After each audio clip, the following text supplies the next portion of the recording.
Krishna.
करताल प्रभु करताल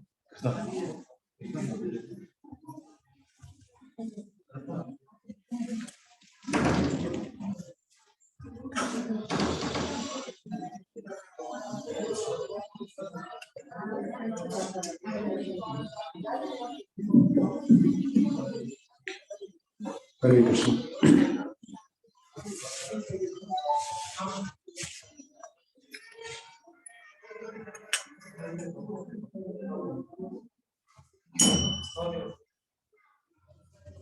We'll start with the Kirtana, short Kirtana.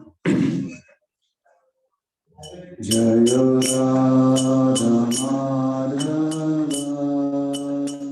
Kunja Bihari Radha Madhava Kunja Bihari Jaya Radha Madhava Kunja Bihari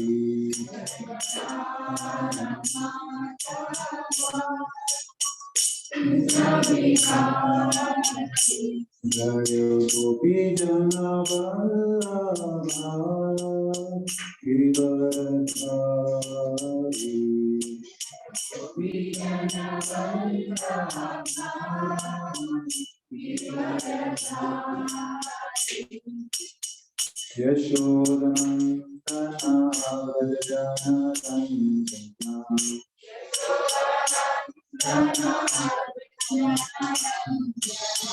Yashodanandana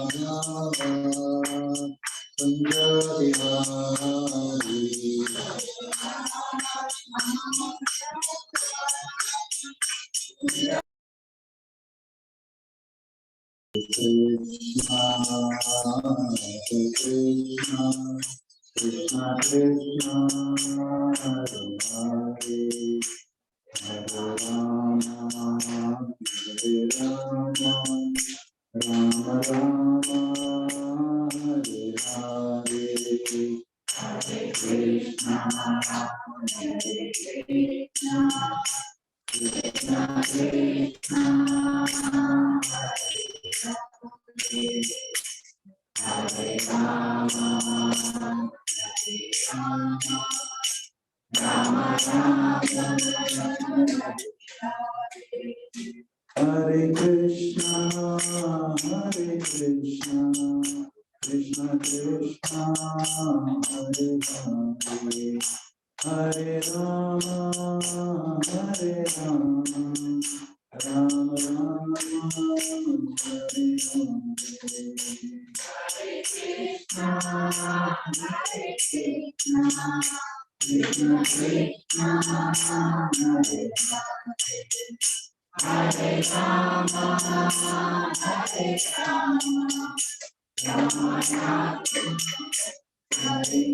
Krishna Krishna, Hare Hare, Hare Rama, Rama Rama, Hare Krishna,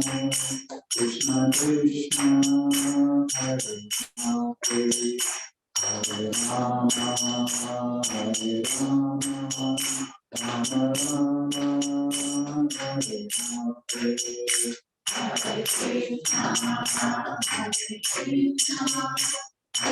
Hare Rama, Rama Rama, Hare Hare. Hare Krishna, Krishna Krishna, Hare Rama, Rama Rama, Hare Hare. Jaya Radha Madhava Radha Madhava Radhe,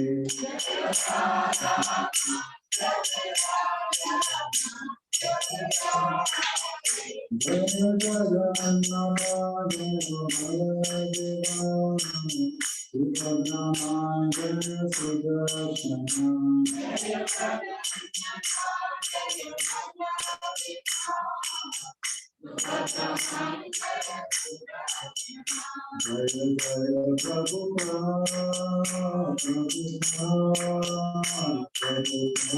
Subhadramaya Sudarshana Jaya Jaya Prabhupada, Prabhupada, Prabhupada, Jaya Prabhupada. Jaya Jaya Gurudev, Gurudev,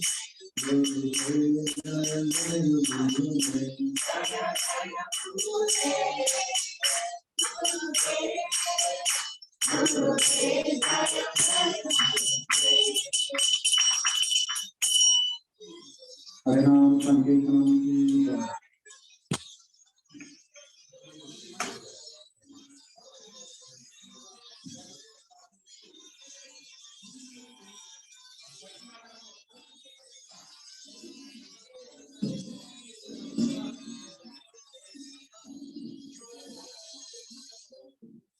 Hare Krishna.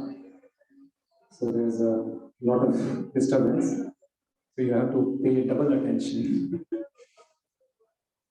So today we are discussing 9.14.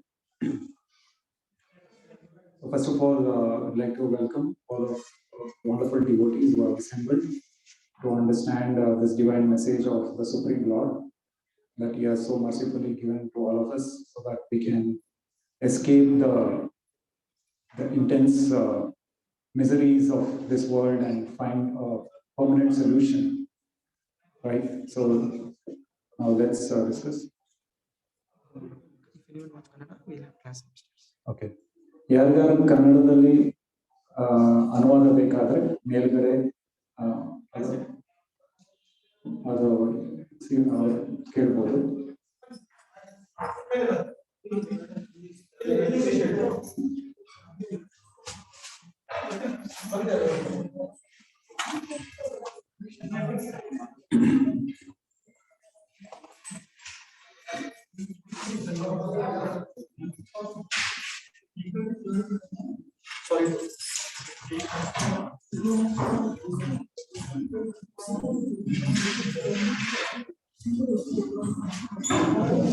Okay, so we'll recite the shloka.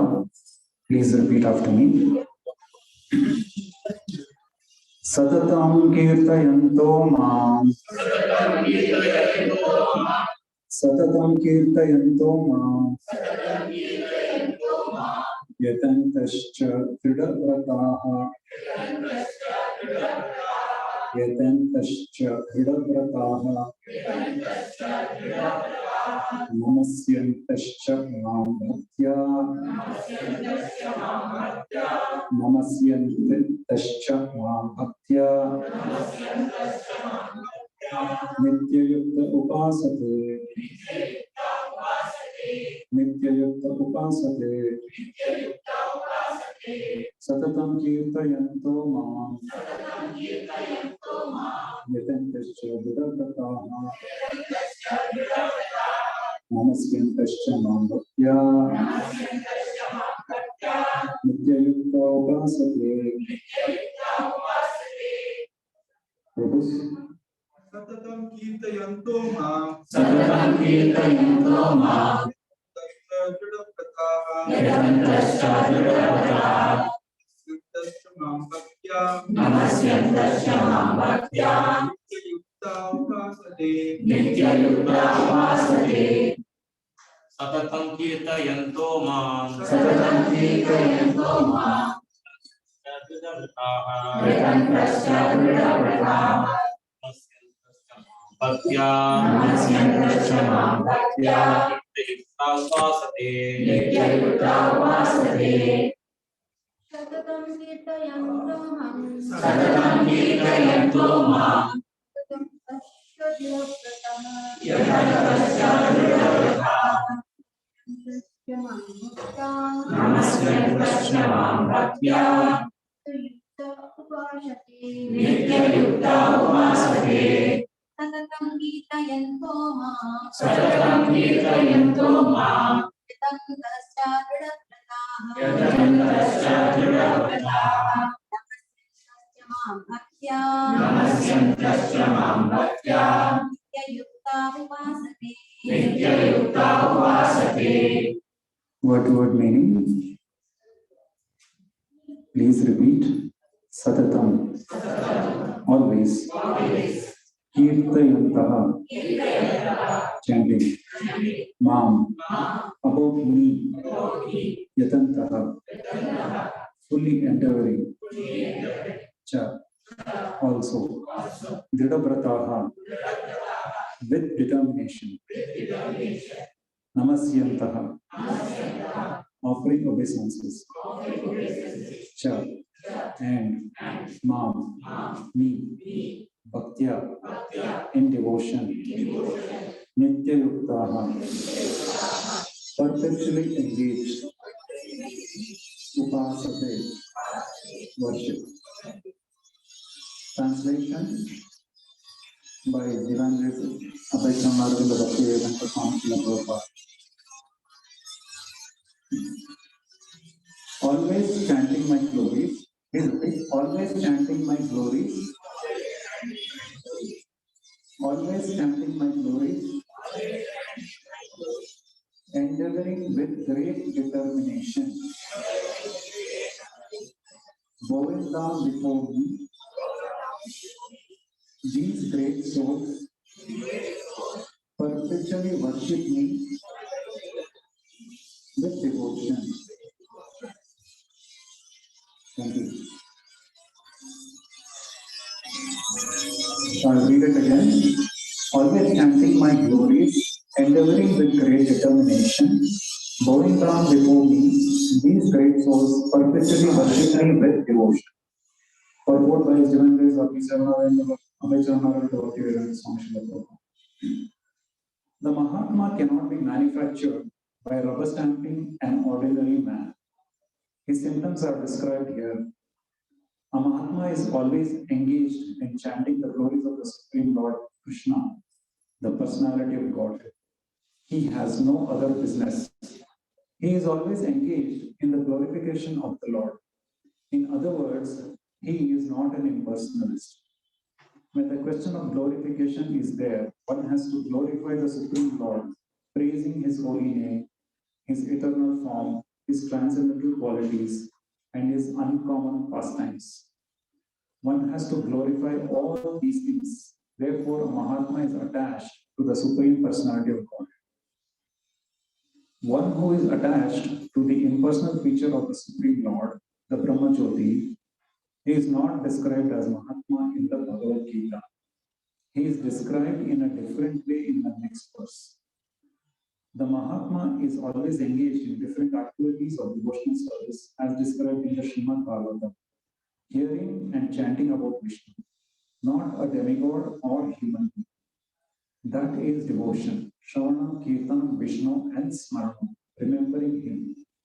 Such a Mahatma has full firm determination to achieve at the ultimate end the association of the Supreme Lord in any one of the 5 transcendental pasas.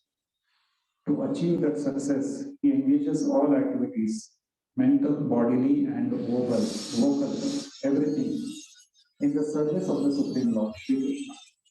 That is called full Krishna consciousness. In devotional service, there are certain activities which are called determined, such as fasting on certain days, like the 11th day of the moon, Ekadashi, and on the appearance day of the Lord. All these rules and regulations are offered by the great Acharyas for those who are actually interested in getting admission into the association of the Supreme Personality of Godhead in the transcendental world.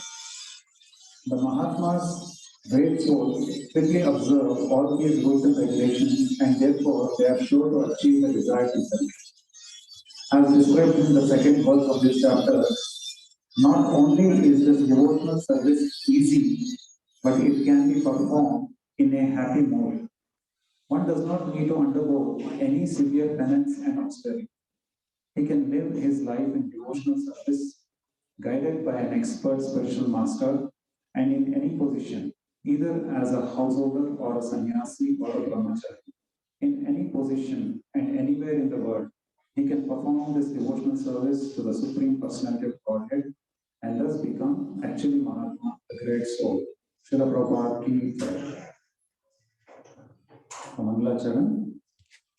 Om Adnanatinirandasya Anantanashalakaya Chakshuramanetamena Tasmai Shri Gurave Namaha Shri Chaitanya Manomishtam Smahitam Yena Bhutale Swayam Rupa Kadamayi Jagati Swapadantikam Vandeham Shri Guru Shri Yuta Padakamadam Shri Guru Vaishnavascha Shri Rupam Sagrajatam Sahagana Rajanam Sajivam Sarvaitam Savadutam Parijana Sahitam Krishna Chaitanya Devam Shri Radha Krishna Padam Sahagana Lalita Shri Vishakanitamscha He Krishna Kaduna Sindhu Dina Bandhu Jagatpate Gopesha Gopika Kanta Radha Stupe Tapta Kanchana Gaurani Radhe Vrindavaneshwari Hari Vishavanu Stupe Nehi Namami Hariye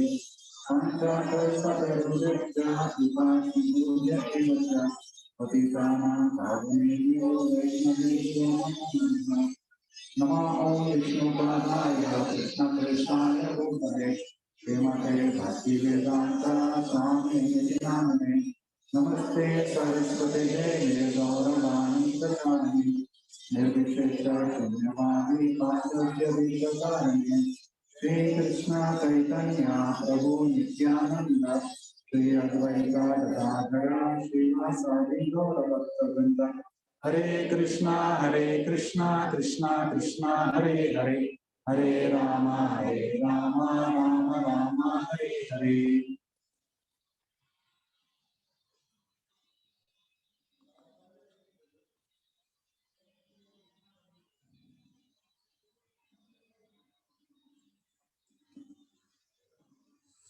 Hare Krishna. It's been a long time. I've given a actual class in front of all the exalted Vaishnavas. So kindly forgive me for all the mistakes I'm going to make. I know I'm going to make a lot of mistakes.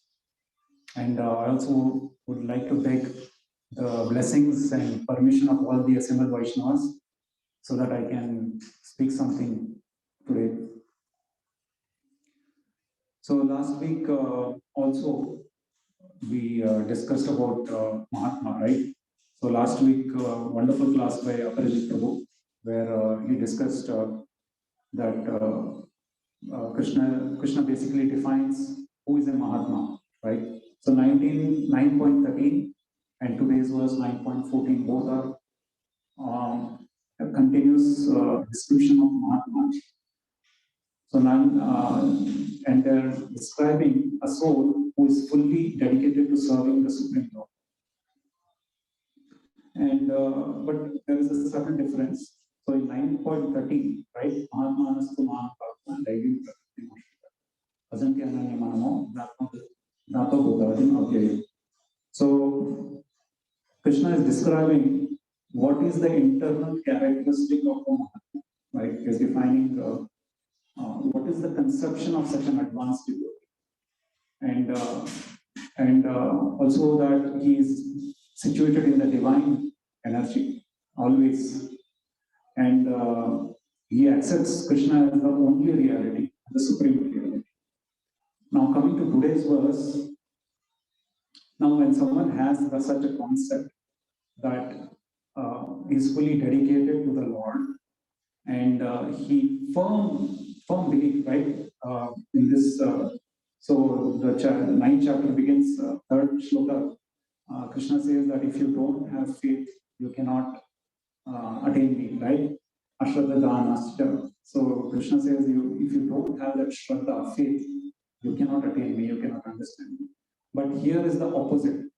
The one who has the highest faith and the firm, determined faith, right? Now, when such a soul, what does he do? What is the manifestation of such a belief and an advancement in serving the Lord, right? That is what this shloka is describing. So it's describing that always chanting, right? This is the action part. This is how you can make out when someone is a Mahatma. Always chanting my glories, endeavoring with great determination, bowing down before me, these great souls perpetually worship me with devotion. So this is what the Mahatma is, and Krishna is describing very clearly who is a Mahatma. So in the purport, Prabhupada very first thing he hammers is that Mahatma cannot be manufactured by rubber stamping somebody, right?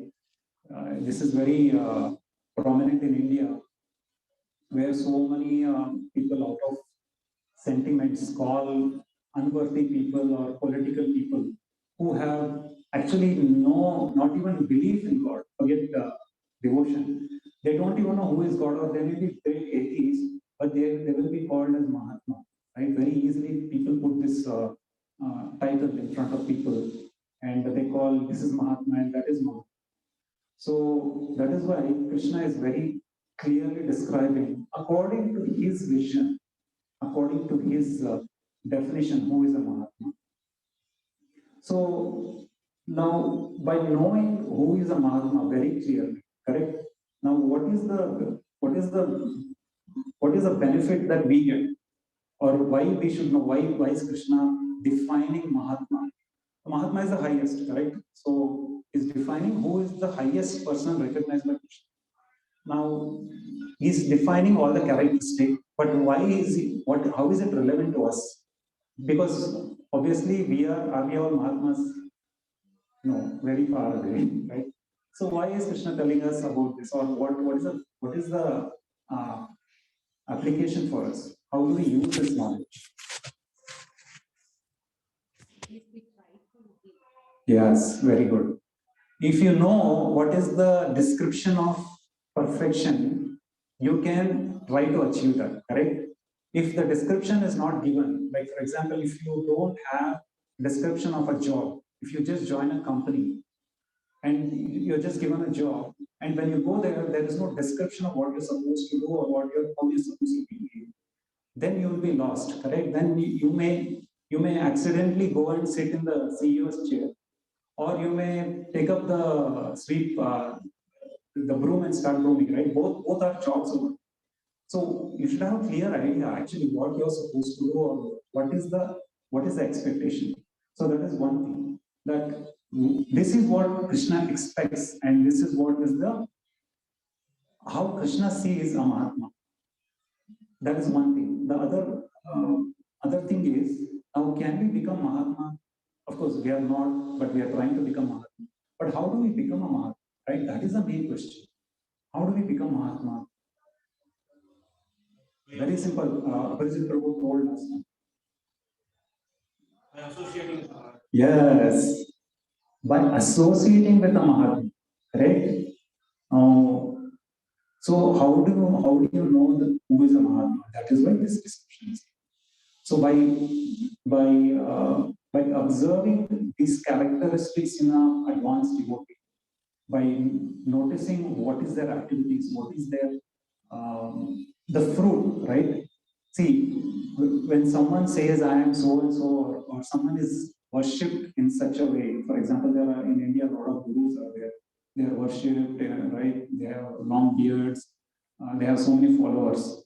But whatever anyone is, or even if you take any devotee within our own community, we can understand what the person is all about by what comes out.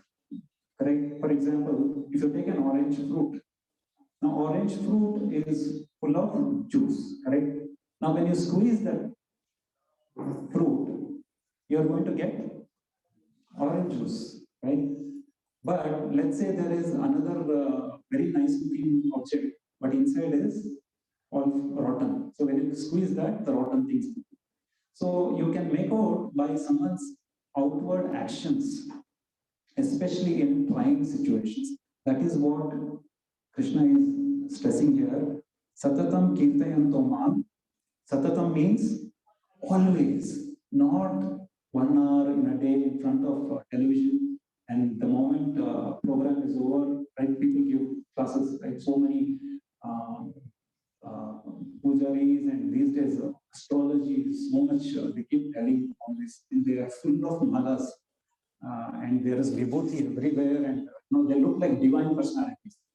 But after the program, what is their activity? Right? When you actually get a chance to observe that is when you know what is this person all about. Satatam, not temporary, not a flash of bhakti, Like in Vrindavan, it is very prominent, Vrindavan, even in Mayapur, that there are these Sahajiyas, Prabhupada lambasted actually. What do these Sahajiyas do when there is a kirtan? They come, oh, Radhe, Radhe, Radhe, Radhe, Radhe, Radhe, and then they fall down. And they, it's out of ecstasy, supposedly. And they cry, wail. But after the kirtan is over, they get up. And then they go back and they smoke something. That's what Prabhupada told in one lecture. I've seen. Because, after crying so much, the throat is very dry, right? So they have to smoke something. So this is not a Mahatma. Satatam means he's always engaged in worshipping the Lord. And it's not just Satatam, Drida Vrataha. Drida Vrataha is another very important that Krishna is mentioning. Because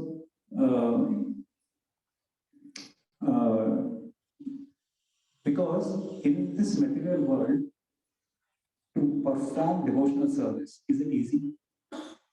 It is not at all easy. In fact, Prabhupada had to struggle so much. We know Prabhupada's life, right? We know only a part of his life actually, despite hearing and reading everything, because everything cannot be described or captured.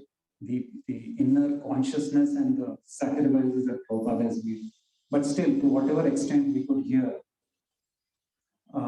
we can see that how much opposition Srila Prabhupada has faced, right? Because this material world naturally is a place that offers resistance to devotional service. And this place actually offers an easy way out to all of us. In any situation, it always tries to convince us, and I am a testimony of this. Actually, I'm the last person who should be giving this class because I am so far away and I am not endeavoring at all. So people like me, we don't endeavor at all, because why? Maya is actually convincing us that don't do it, do it later, or so many impediments, this and that. So that is the natural state of a sadhaka. So we are all sadhakas, right? So for us, we have to struggle even to do a basic thing. But Mahatma actually overcomes all opposition despite even threat to his own life. Srila Prabhupada, right? He could have just after suffering those heart attacks, he had all the reason in the world to tell, I tried, I am not the right person to go there, someone more strong and influential should go, I'll come back. He could have come back and he had his room waiting in Radha Damodar. Imagine, Radha Damodar temple in Vrindavan. He had a room over there waiting for him, but he left that and he went to the United States of America, which was and is one of the most fallen places, advanced materially, but extremely sinful people. So Srila Prabhupada has shown that what is Dhrida, how these Mahatmas actually overcome all obstacles and always serve the Supreme Lord despite all obstacles and challenges. So now, okay, one more thing. So this chapter is called what? Most confidential knowledge, right? What is so confidential about this? It's in a book only. I can read it, you can read it. What is confidential? What is the second shloka? Rajavidya, Rajaguhyam, right?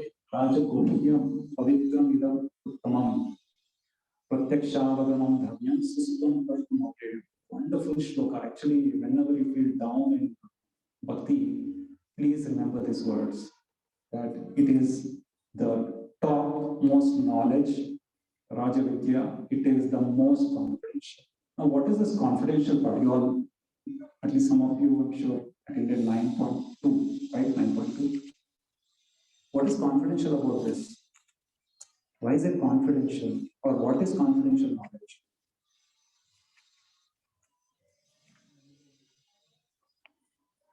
Prabhupada has given a very big purport for that shloka because it is so important. Rajavidya, everybody understands, correct? King of all knowledge. What is king of all knowledge? There's a lot of knowledge in this world, YouTube is filled with thousands of videos about knowledge.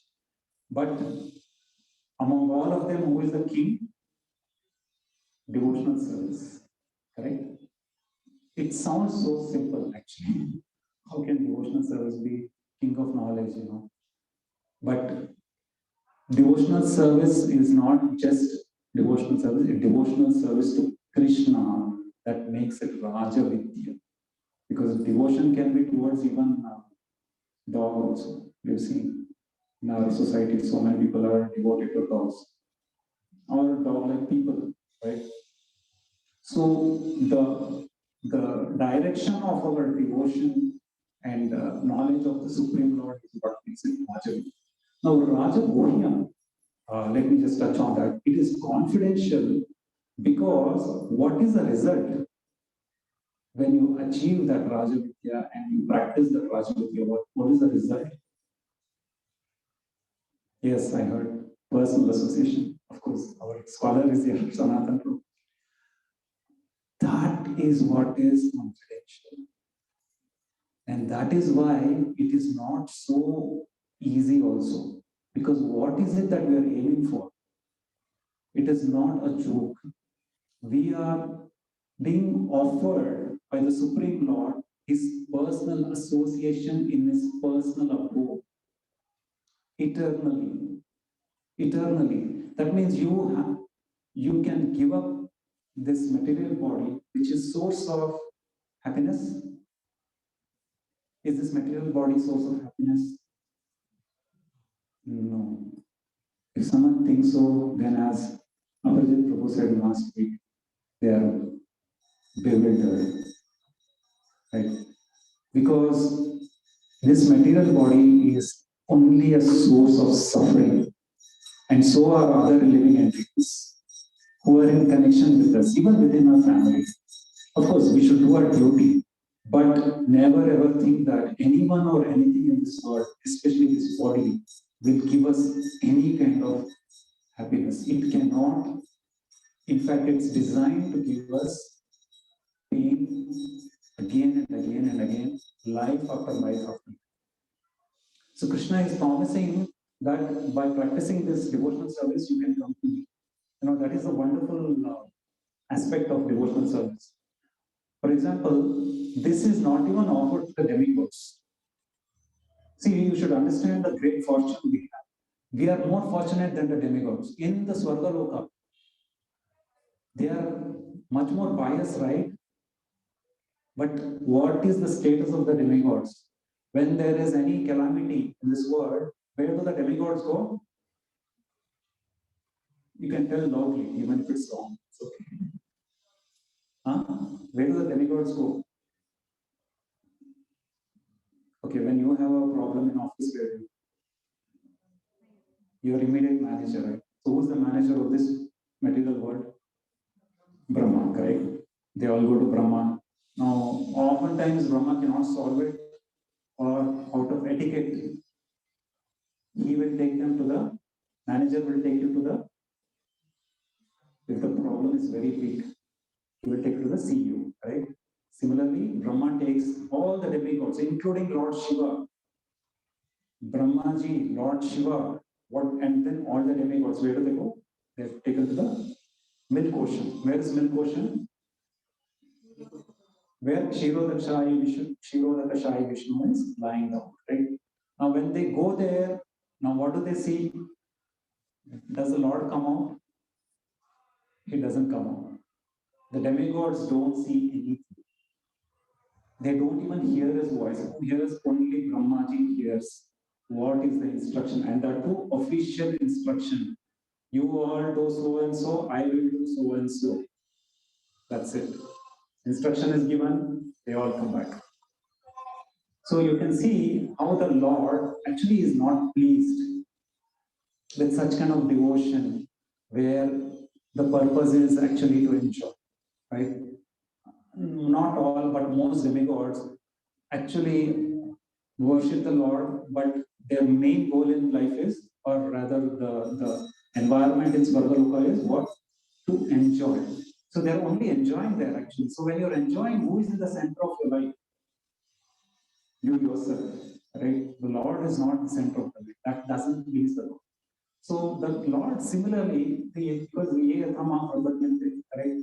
So Lord does not reciprocate with such kind of devotion. So Lord even does not come out. For example, if you're inside your house, you can understand this practically. See, this is how we understand the Supreme Personality of Godhead, by understanding how we are also, because we are coming from the same Lord.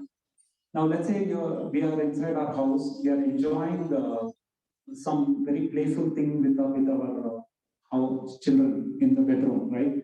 The children are jumping and we are doing something. Some fun is happening, and then the sweeper of the layout comes and rings the bell. Now you're asked, you're told a sweeper has come. So what do? Do you go? You don't. You just say, ask him what he wants, correct?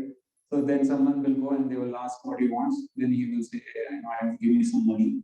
Then you'll not even go out, correct?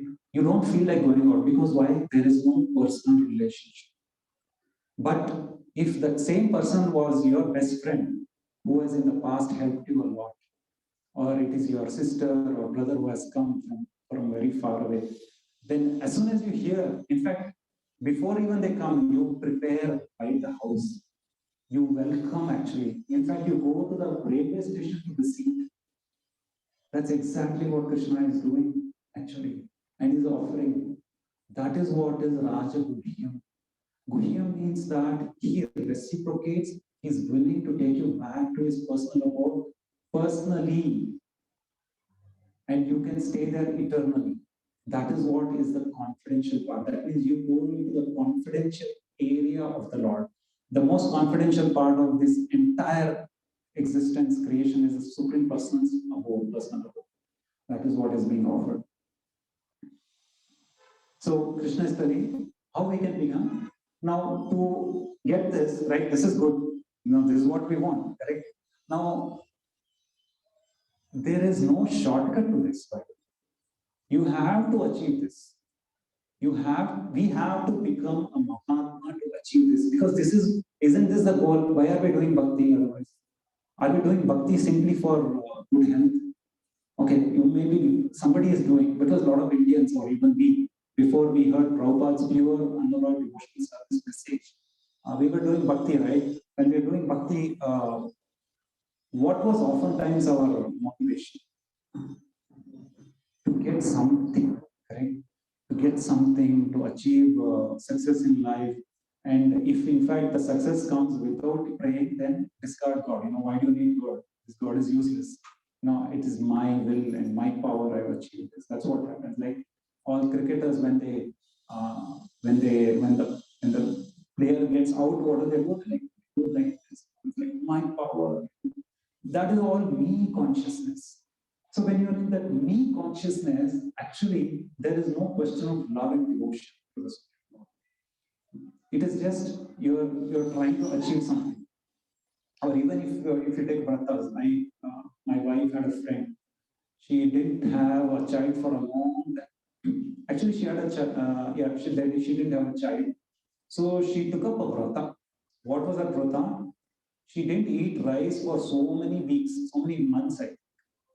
But rice was very favorite of her. But she gave up that rice.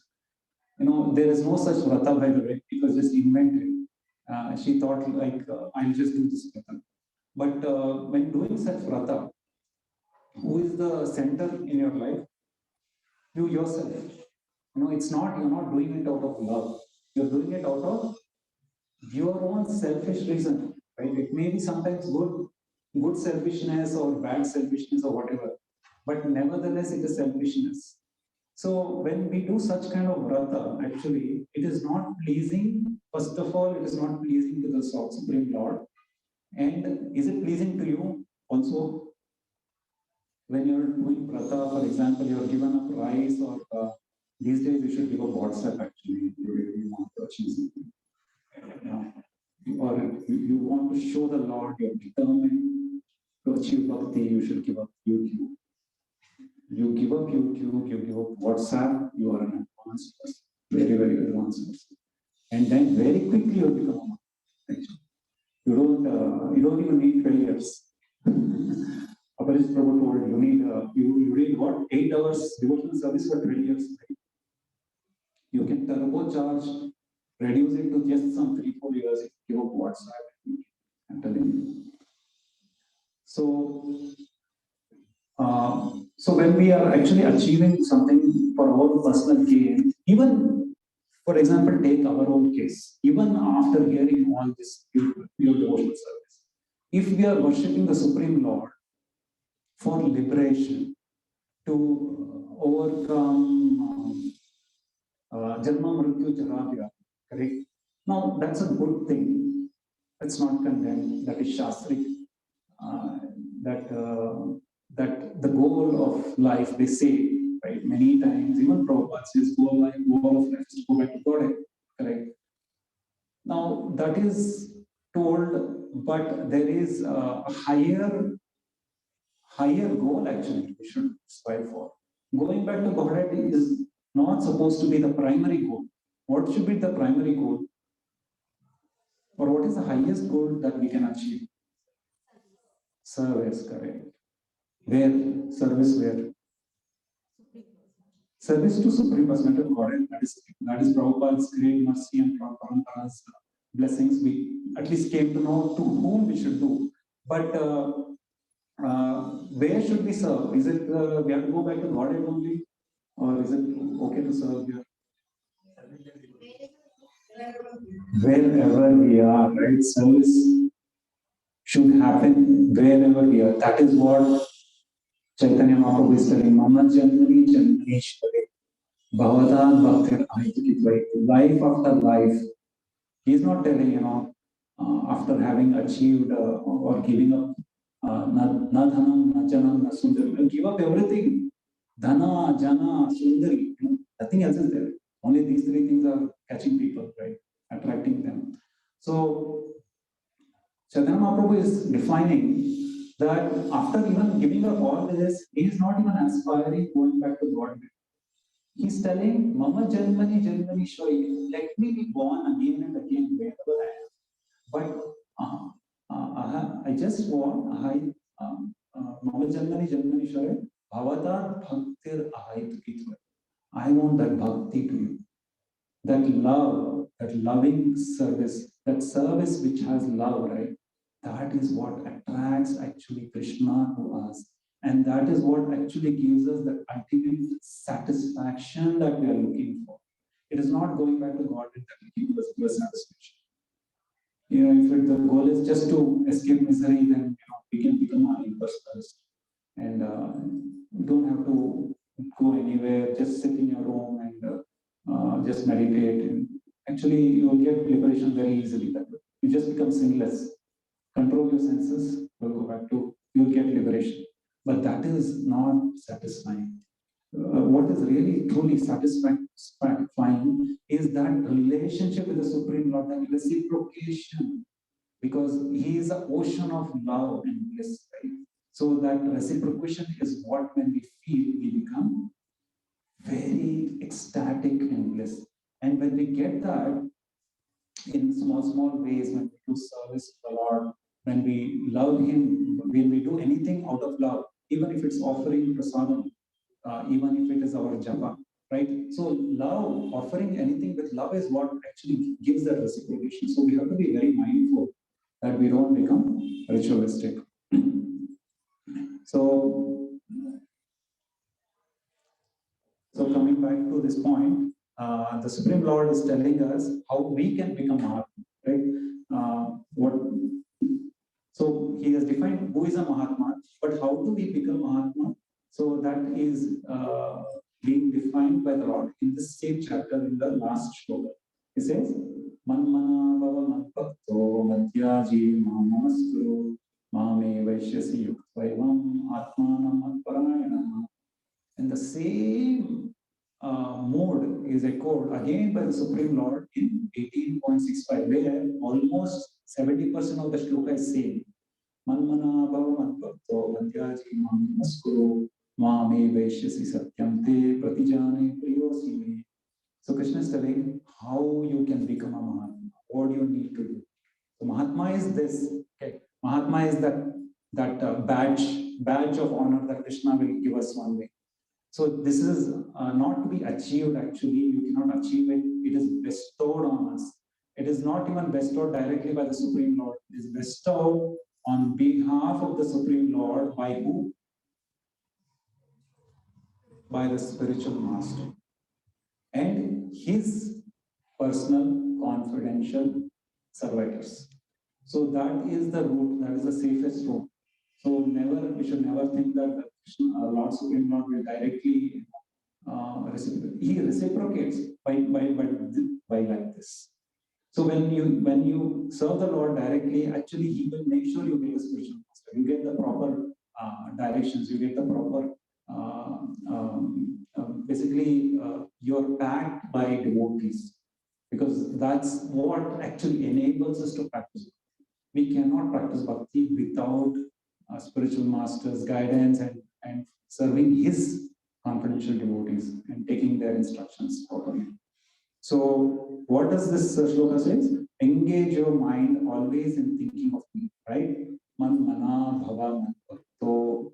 Man mana, right? Engage your mind always thinking of me, right? Become my devotee. Man bhakto. Become my devotee. Offer obeisances to me. Madhyaji ma namaskuru. Offer obeisances and worship me. Being completely absorbed in me, surely you will come to me, right? So similarly, the other shloka also talks about the same thing. So despite all the impediments, right, we should endeavor to serve the Lord in all conditions. And who is one of the best examples that we can think of, who despite all obstacles endeavored so much to serve the Supreme Lord? Many examples are there. Prahlad Maharaj, then Srila Prabhupada. Why do we need to go hundreds of years? We've seen Prabhupada do it. We've seen his video. We've seen his. We've heard from his servants how Prabhupada endeavored, right? Dhridavrataha. So when these Mahatmas actually, when they serve the Supreme Lord, there is a big difference how they serve. There's a big difference how we serve. Now, what is the difference? Now, we are sadhakas, correct? We are not Mahatmas. One day we may become a Mahatma. I mean, that is the endeavor. We will not become. It is bestowed by the mercy of Guru and Krishna. But we are only endeavoring, right, in the footsteps of a Mahatma, and that is the spiritual master. So when the spiritual master or pure souls, they serve the Supreme Lord, and we serve the Supreme Lord, is a big difference. The difference is that what do we do when we serve the Lord? Do we do anything extra? We just do the bare minimum, correct? 16 rounds, Hare Krishna Mantra, 16 rounds only. Now after that 16th, that 1728th chanting, we just leave it. Finished. Oh. No, and then after that there's a satisfaction. And no more. What is satisfaction? I don't have to see the beads till tomorrow. This is our situation. But what is the situation with the pure devotee? With pure devotee, actually, the 16th round is actually the beginning. They continue to chant, whether externally or internally. That's what it says, right? In one Leela in Mahabharata, Arjuna. There's a Leela where who was told to go in here? Arjuna was sleeping, and in the sleep he was chanting Krishna's name. So this is the symptom of a pure devotee, that no matter what obstacles, they actually do their maximum. In fact, they don't even mind giving up their life. That's what Prabhupada did, correct? So let's see one few examples from Prabhupada's life itself, how he has shown this example of how to serve the Lord with Dhridavrata, with firm determination, no matter what the obstacles are. So this pastime, I think some of you might have heard about this. So this was in Vrindavan, So they were building the Krishna Balaram temple. And the Krishna Balaram temple was inaugurated in 1970. Anyone knows? 75. Okay. And but building this temple was a great challenge. It was extremely difficult to build in Vrindavan in 1975. I mean, it started earlier. In 72 only they started the temple construction. And in 75 it was completed. But it was extremely difficult, primarily because there were many, and who was building that temple? It was all his Western followers, especially Guru Das Prabhu and Yamuna Mataji. They were actually given the sole responsibility of bringing up this magnificent temple in Vrindavan. Now imagine, Vrindavan is such an important place for Prabhupada. He spent 6 years in Radha Damodar temple, and he wanted the whole world to come to Vrindavan. That was the extremely highly significant place for Prabhupada, that everyone from all over the world come and have an experience of Vrindavan. So that was a very, very highly high priority for Prabhupada to build a magnificent temple. And this was given to these great souls, Gurudas and Yamuna Mataji, and of course other devotees. There are many devotees, and they were all, but being Westerners, now at that time, in fact, even now, Vrindavan is not a place where you can deal with locals very easily. Not everyone, but there is a lot of cheating propensity there, and dealing with them is very difficult. And what to speak of the red tape, the government, right? If you want to go for sanctions and paperwork, it is so difficult. Even now, it is difficult even though we are Indians. Imagine at that time for these foreigners how they were trying to cheat them and play around with them. So the construction was really struggling, and then somehow the inauguration was coming up. The time came actually, and by that time all the invitation had been sent, and but they were not able to finish the temple. There was so much work left, and Prabhupada was he was doing the preaching everywhere. So Prabhupada was asking, what is the status? What is the status? So they were telling, it will get ready, Prabhupada. It will get ready. We'll make it. And then finally, Prabhupada came actually for an hour, and he saw nothing was ready. There were so many things pending, and Prabhupada became very upset, and he wanted to. He just didn't. He was not at all pleased. Of course, that was because his service to the Lord was obstructed. That is the reason why a pure devotee becomes upset, not for his personal gains. And at the same time, what happened? Prabhupada became very sick. He got malaria, and then he had a very high fever of 104, and he had dysentery also. So he could not eat anything, and he became bedridden. And this went on for 2 weeks. And every day he could not eat anything. What would he eat? He would only eat 3 slices of an orange. That's it. That was his food. And in between, Prabhupada also told, this is how my Guru Maharaj left. He stopped eating, he became sick, and he left. So devotees were so shocked, like, what do we do? And they were doing kirtan. They didn't know what to expect. Prabhupada is so weak and he's about to leave. Like that they were thinking. But Prabhupada was only meditating on even in this condition, he was thinking of the temple opening. How do we make it happen? How do we make it happen? That's all his meditation was. And incidentally, at that time, Prabhupada had a friend in Vrindavan. His name is Seth Bishan Chand. So Seth Bishan Chand told Prabhupada, the governor of UP is coming to Vrindavan very shortly. His name was Akbar Ali Khan. So Akbar Ali Khan is coming. If you want, I know him. I can make you meet him. And if the governor gives permission, then all this, because they were not even getting cement at that time. They could not even release cement because of the India-Pakistan war and all that. It was like a ration. It was like buying a forbidden thing.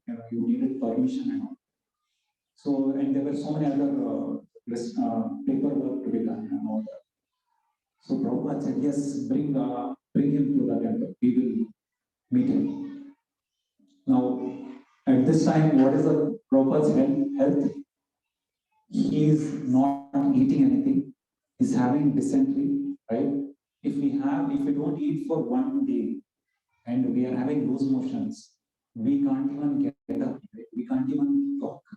What to speak of taking the movement forward that Prabhupada is talking. So finally, Akbar Ali Khan came to the temple. Now, when he came to the temple, what did Prabhupada do? He got up. He got up. Personally, he went. In that state, he received Akbar Ali Khan. Like, as if everything is normal. And then there was a big red carpet welcome. And then there was a dais. And then he spoke. He spoke about, government spoke about how civilization should progress and industrialization, all that material things he spoke. After him, he sat down. Then Prabhupada went to the mic.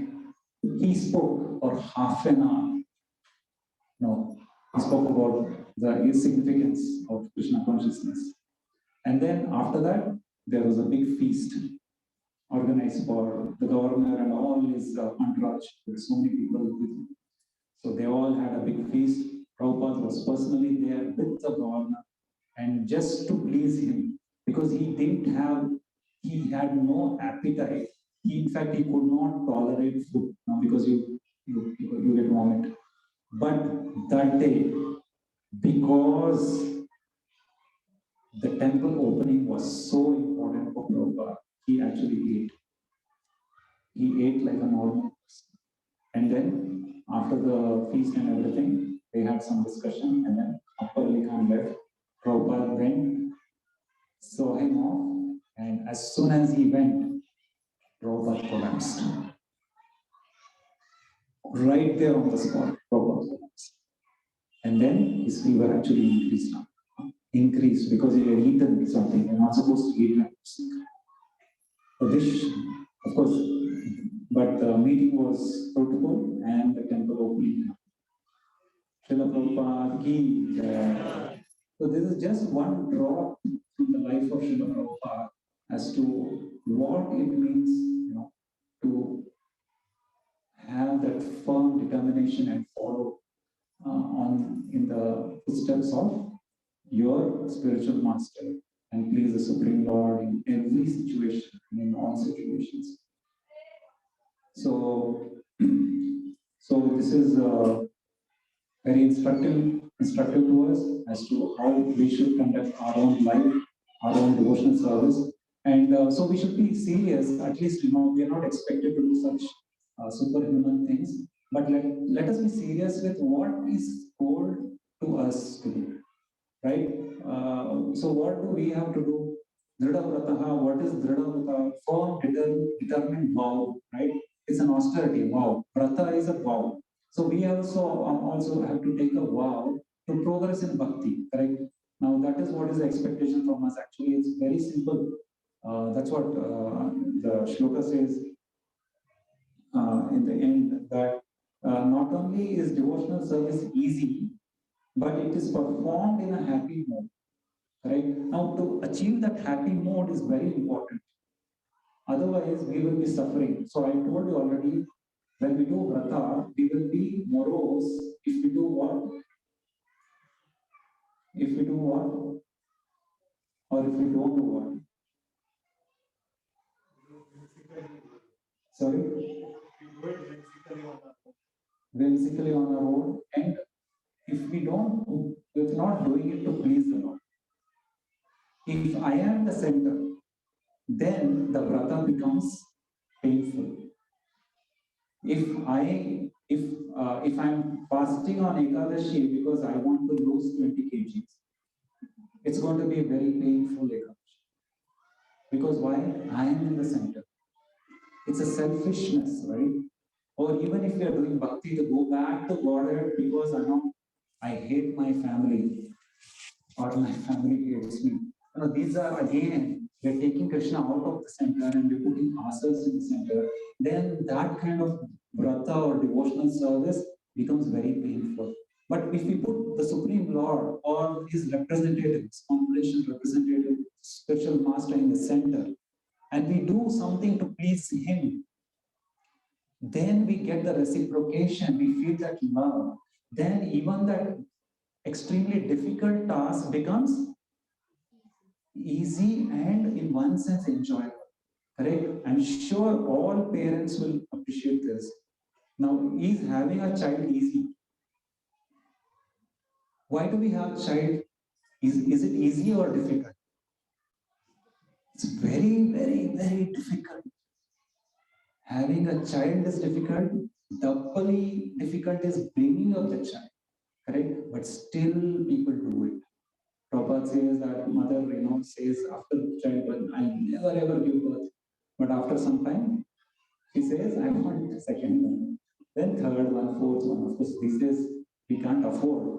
But earlier people used to have, right? Why did they have second, third, fourth? Like my grandmother had 13 children. Why did they do that? Because despite the difficulty, there is a satisfaction, there is a happiness. Because when you serve that child, when you serve that, of course, that is, if you take just the normal consciousness, people see children as their own extension, correct? My body part. That's subconsciously that is the idea. That it's my continuation, and then of course we love. But that service actually gives the strength to go through the pain. So similarly, if we put Krishna in the center, whatever the pain may be, even getting up, for example, simple things, getting up at 4 o'clock in the morning or even 5, it's a pain. Now, you can't do this day in and day out if Krishna is not in the center. One day will become very, very frustrated.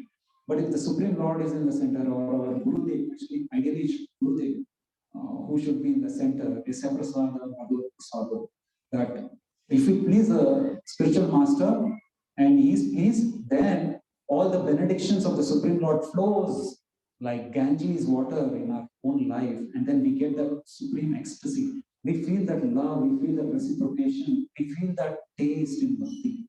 That taste is what is important. So we should be very mindful.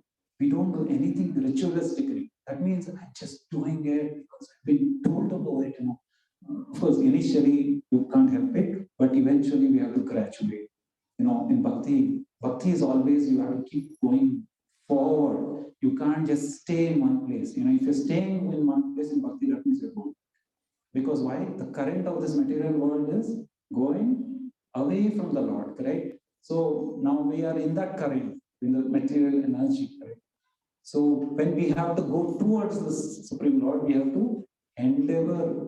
We can't just stay where we are. If you're staying where we are, that means we are going. We have to endeavor, put extreme effort to go forward against the current. So when we do that, it becomes happy. The vrata, the Ekadashi vrata becomes happy. Getting up early in the morning becomes happy. And actually, getting up early in the morning is very wonderful. Even there's a book called 5 a.m. Club, where the glories of getting up at 5 a.m. and how all the successful people in this world get up early in the morning, because there is a special energy to that time. So that is glorified. So when you actually do it, you become very happy. As opposed to like someone getting up at 10 o'clock. Now it may apparently look like he's enjoying. He can sleep till 10 o'clock. He has the luxury. But you just ask the person, are you happy? He will be the most miserable, because why? Sleeping till 10 o'clock means what? What mode are you in? What mode of material nature? Tamasic, right? A tamasic person can never be happy. So we should perform all devotional service with the aim to please our seniors, our spiritual master, and ultimately Krishna.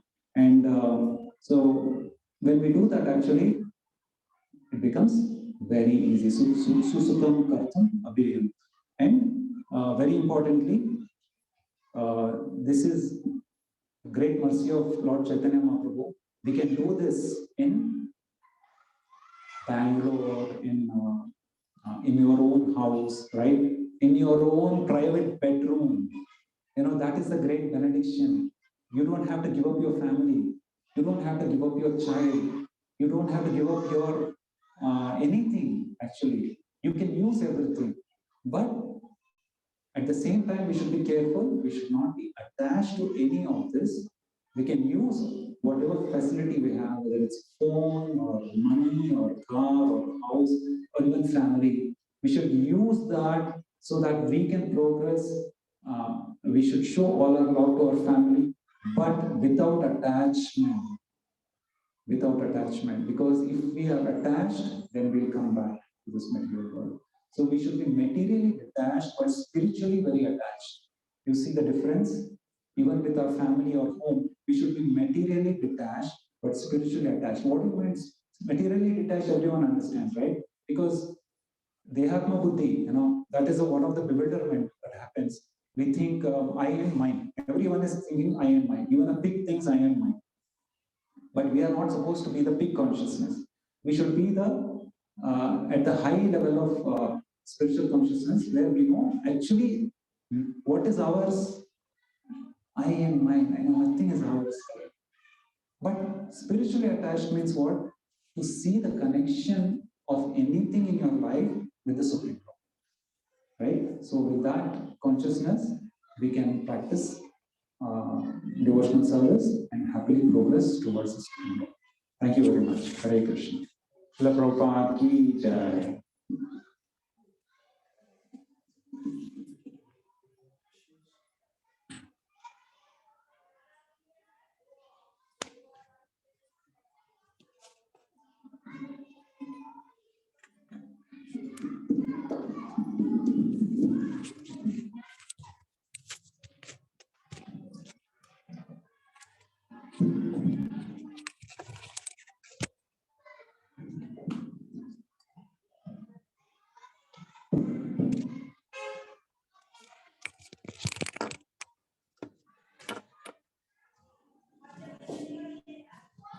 Hare Krishna.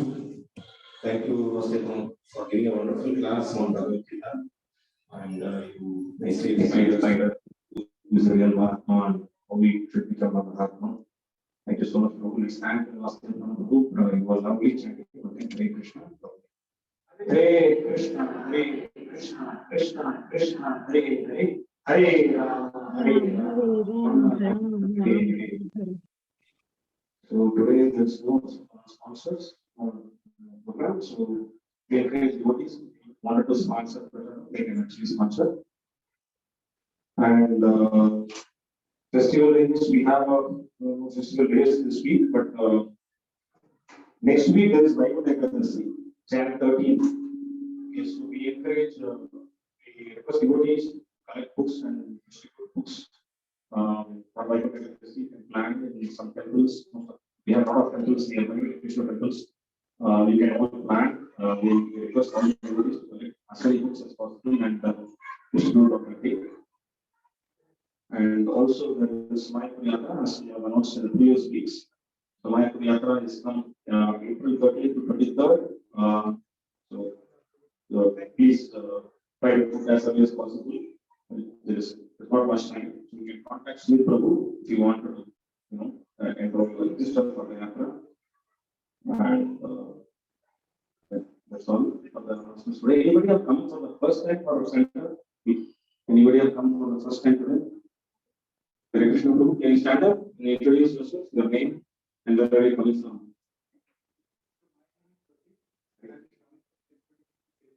Hare Krishna. Thank you, Prabhu.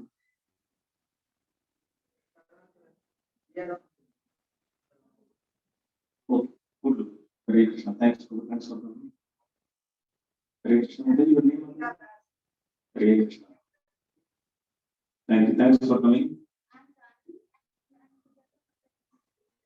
Hare Krishna. Oh, yes, thanks, Maria. So let's all chant one time Hare Krishna for all of these devotees who have come for the first time, so that you can progress in their spiritual life. Hare Krishna, Krishna Krishna, Hare Hare, Hare Rama, Rama Rama, Hare Hare. So we have a lot of programs. So you can contact with Prabhu or myself. We have a lot of programs, actually both offline and online, for our Bhagavad Gita, Bhagavad Gita and Bhakti, a lot of programs. You can contact us for enrolling in those programs. So we will have much fun. Hare Krishna. Thank you.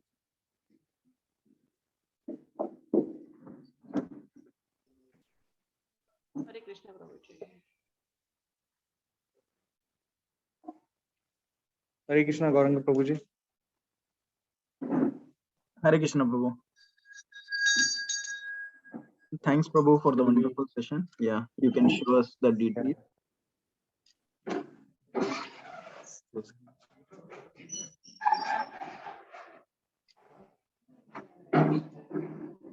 Yeah, Prabhu, we can end the call, Prabhuji. Yes Prabhu. Okay, Prabhuji. Hare Krishna devotees will be meeting again on next Sunday at the same time at 4:30 for the next Bhagavad Gita Sloka 9.15. Hare Krishna devotees. Hare Krishna.